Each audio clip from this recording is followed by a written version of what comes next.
Hey, what's up, geography students? This is Mr. Clark with a video tutorial to help you review the first three standards in Unit 2. And the first three standards deal with the characteristics of a state, what makes a state, the different types of governments, that's Learning Standard 2, and then Learning Standard 3 is the age of colonialism or imperialism. So I'm going to go through these relatively quickly. Video should take about 10 to 12 minutes. So this is what you're going to learn. Characteristics of governments, what makes a government, the types of, and then the effect imperialism had on contemporary maps. So contemporary, make sure you know what that means. That means current, modern. You'll learn the legacy of imperialism, hotspots today, and impact of politics. These are some warm-up questions that we used in class. Make sure you know the four main characteristics of what makes a country. Country needs to have population, sovereignty, government, and territory. Remember that sovereignty means that the rules and laws that you pass within your country cannot be infringed upon or encroached upon by another country. A good example of this is the United States has sovereignty over its people, and the United States is sovereign from other states in the world, meaning that France or Russia or China cannot come in and just change our laws, and we can't do that to them either. China, France, Russia, and the United States are all sovereign nations. The laws that they make are theirs and theirs alone. That's what sovereignty means. The ability to decide for yourself, and nobody outside of your country can change your mind, change your laws. It has to have a type of government, has to have a population, and that country has to have clearly defined borders. So later on in the unit, we'll talk about the different types of borders. You might remember things like relic borders and superimposed borders and geometric borders. But right now, you just need to know that it has to have a certain type of border. It could be geometric, could be superimposed, could be natural or relic. Okay?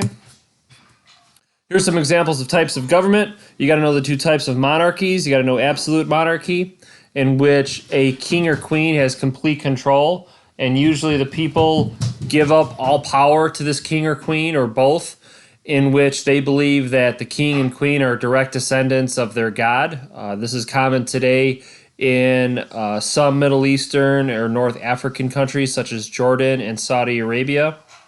They believe that their rulers, the king and queen, or just the king, is a direct descendant of their god. While a constitutional monarchy, for example, England, has a king and queen, but they have to share a good deal of power with a legislature. For example, in the United Kingdom, it's Parliament. They have to share power with Parliament, the House of Commons and the House of Lords, which are elected by the people. So a constitutional monarchy differs from an absolute because a constitutional monarchy gives power to the people. The people have the ability to vote for representatives in their legislature. There is still a king and queen, but they're more like placeholders, and they don't have nearly as much power as the legislature does. Although the king and queen still live a very lavish lifestyle and are very well regarded in their societies. Dictatorship would be the exact opposite. It's more close to an absolute monarchy, in which one person wields all power within the country. Germany with Adolf Hitler is a good example. North Korea today.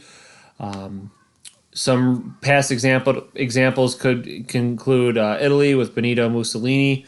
Anybody who holds power and doesn't share it with the people or share it with an elected group, they would be considered a dictator. And how do they stay in power? You need to know that. They stay in power usually by force, through terror.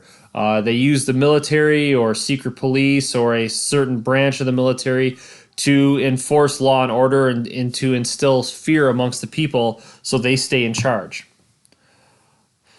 So if you're looking at this along like a spectrum, you have dictatorship on one end of the spectrum, in which you have power concentrated in one person, and then on the other end of the spectrum, you would have direct democracy. So instead of one person having power, direct democracy is the exact opposite, in that direct democracy is in which all people share power amongst each other and have the ability to vote and decide upon the affairs of their government, what's going on in their government. So direct democracy would look like this. If Woodstock North wanted to add a big field house, what everybody in Woodstock would do would be have the power to come out and vote on that. That's direct democracy.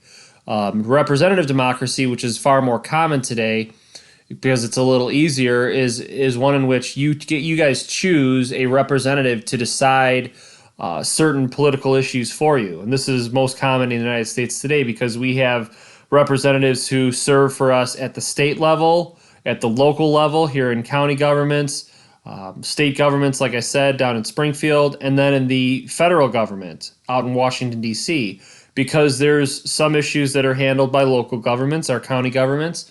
There's some issues that are handled by state governments down in Springfield, like schools, like state highways. And then there's federal affairs, like world national affairs related to the military, the postal service, national roads, healthcare. Those things are decided by the people we elect in Congress, our U.S. House and our U.S. Senate. So the representative democracy, you have to know, is which you choose somebody to make decisions for you. You're essentially giving up some of your personal rights because you're saying there are way too many things that are going on in our nation, from minimum wage to healthcare to look at the coronavirus. We can't decide. We don't have enough time in our lives to decide those for ourselves, and it's too hard. We're going to give that power to people in Woodstock, McHenry County, Springfield, and Washington, D.C. to make those decisions for us. And if we don't like those decisions, what can we do? Well, we can vote those people out of office because those people have certain terms in which they have to be reelected.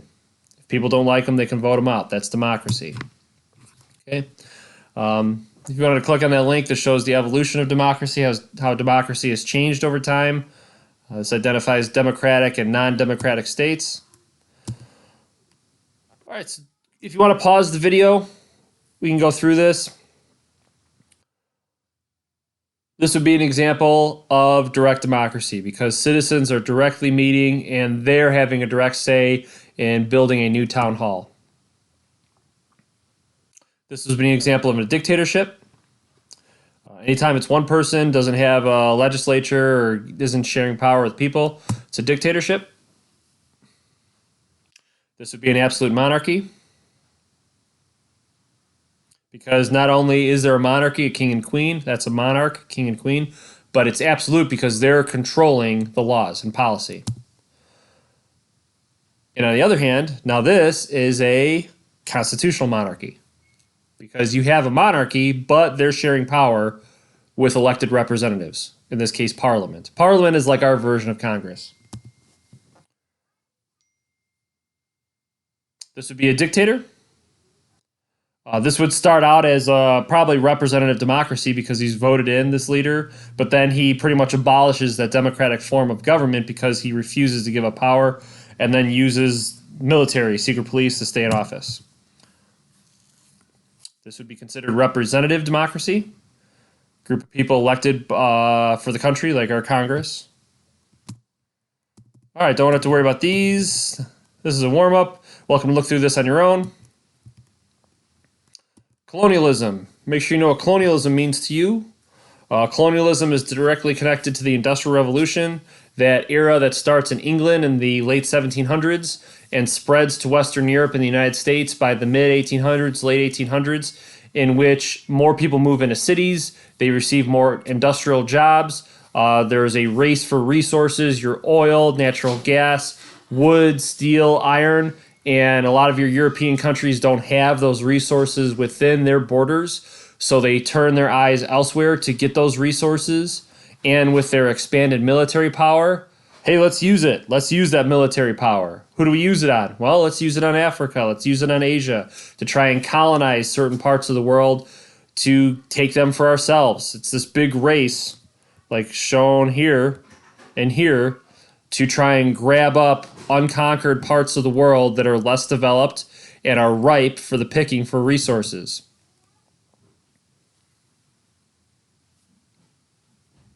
This leads to religious and cultural domination. So many parts of Africa and Asia today have a lot of Christian heritage, meaning you would find a lot of Christians today still in Africa and Asia, and that's because they were colonized by Christian powers, the English, the French, the Germans, Dutch. And what these colonizing powers did is they taught Christianity, the English language, English styles of dress, Western styles of dress, and Western culture to these people. So the legacy of imperialism is still found today, even in how the towns and the streets are set up in many of these African cities and Asian cities. They were designed by Europeans, by English, by Dutch, by Germans. And so a town in China, the way it's laid out with the buildings and streets, or a town in North Africa, might look very similar to a town that's laid out in London or in Paris. That's the legacy of imperialism. So this shows how Africa was essentially cut apart by the European powers, and it's good to know what some of these European powers are, from Germany to Spain to England to Belgium, which we can think quite a lot about. If you look right in here, there's Rwanda, which we've learned about, and dating to Hotel Rwanda. These people in Africa and Asia were denied self-determination, the ability to have sovereignty, to decide their own form of government and their own styles of dress, their language. Many of the resources that the Europeans were seeking out were then sent back to Europe and elsewhere, and these African and Asian peoples didn't reap a lot of the benefits of either working for Europeans or being colonized by Europeans. They weren't able to overthrow their colonizing powers because the Europeans were outgunning them. They had better militaries, they had better equipment, they were better trained, they were more industrialized. That's one of the main reasons they were able to colonize Africa and Asia. So these are some of the benefits listed on the left, to the consequences to Africa and Asian powers listed on the right. You have superimposed boundaries, which are poorly drawn. That's that final bullet point, bottom right, in which you had, instead of dividing up tribes that were that did not like each other, had some animosity between each other, the boundaries were drawn up to include these peoples. Think of Rwanda right there. People were categorized, given different powers. Certain groups were given more power than other groups, which led to a lot more hate and angst between these groups. On the other hand, you did have more religion, healthcare, education being brought into the country, more roads being built, but at a very serious cost. A lot of bloodshed, a lot of civil wars, loss of natural resources, and forced culture upon these people. This is the legacy of imperialism right there. You can still see that much of North Africa, parts of East Africa, are still very Christian. Okay, and these are some questions you want to consider. And that's going to be it for today. I've done a lot of talking, so make sure at the end of this, go through your quiz results for the quiz on colonialism, the quiz on political boundaries. I'm sorry, not political boundaries, but colonialism, types of government, and characteristics of states. And make sure that if you have a 14 or lower, you correct those, and keep working towards taking that test on Friday. Hope everybody's doing well. We'll talk to you soon.